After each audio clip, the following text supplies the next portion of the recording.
Alors, on va pouvoir maintenant placer les points sur la feuille de papier millimétré. Alors, le premier point, donc c'est 0 minutes et 16 degrés Celsius.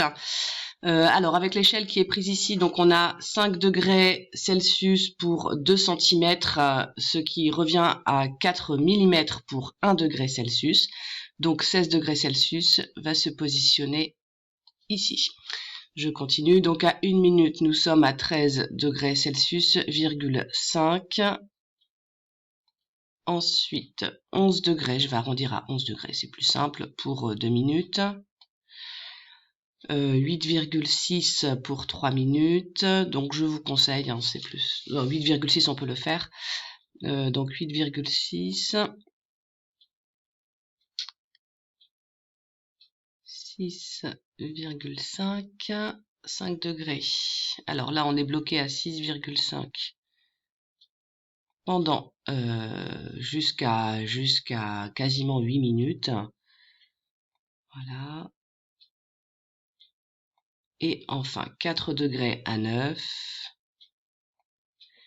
et 1,6 degrés à 10. Alors, vous voyez en rouge la courbe de solidification du cyclohexane qui apparaît. En bleu, pour rappel, c'est la température de solidification de l'eau. Alors, on constate que ces deux courbes ont la même allure. Elles descendent, normal, il s'agit d'une solidification, la température diminue. Et puis, au bout d'un certain temps, eh bien, cette température ne varie plus. C'est ce qu'on appelle un palier de température. Le palier de température pour l'eau, on l'a vu la semaine dernière, est à 0 degré Celsius. Cela veut dire que le changement d'état solidification de l'eau pure s'effectue à 0 degré Celsius.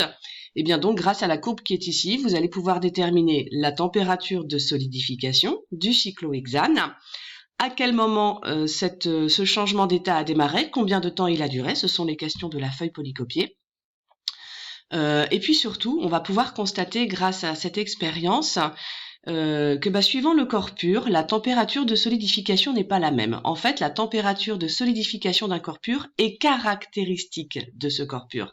Donc si on me donne un corps pur, je peux trouver la température de solidification, mais inversement, si on me donne une température de solidification, eh bien je peux retrouver quel est le corps pur qui lui est associé.